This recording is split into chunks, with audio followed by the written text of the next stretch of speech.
Chapter 1: The Glitch in the Matrix. The desert stretched endlessly before me. A vast and unforgiving expanse of nothingness that made me feel both incredibly small and, paradoxically, invincible.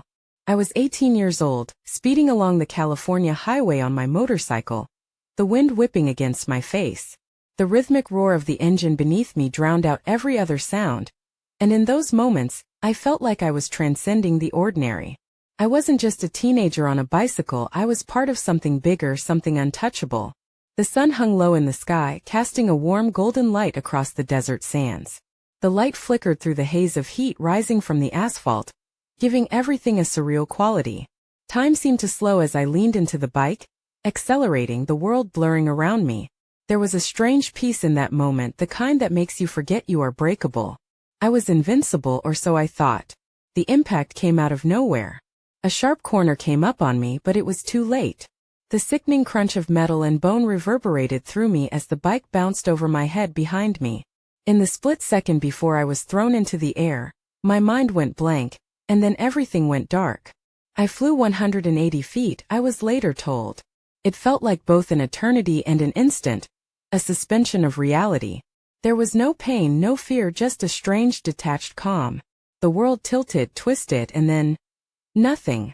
I didn't see my life flash before my eyes as they say you do in near-death experiences. There was no montage of childhood memories, no fleeting glimpses of family or friends. Instead, there was only silence. And then, something else, a feeling, an awareness that went beyond the physical.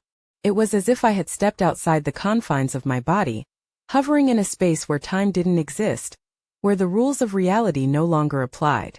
In that void, I glimpsed something, though I didn't fully understand it at the time. It was like peering through a tear in the fabric of the world, catching a brief look at the machinery behind the illusion. A glitch in the matrix. Back in the physical world, I lay crumpled on the asphalt, broken and bleeding.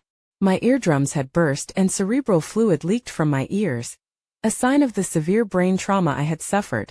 When the emergency responders arrived, they worked frantically, trying to stabilize me as they rushed to notify my parents of the grim news. If he survives, the doctors said, he'll likely be brain dead or paralyzed. The odds were not in my favor, but my parents, unwilling to accept such a fate, pushed for me to be transferred to a more advanced medical facility. The ride from Santa Rosa to Reno was a perilous one, but my parents were relentless in their pursuit of hope. They believed against all odds that there was still a chance. I was in a coma for weeks. During that time, my body lay motionless, tethered to machines that beeped and whirred in sterile monotony. To the doctors and nurses, I was a lost cause, a body kept alive by technology. But inside, in the vastness of my mind, something else was happening.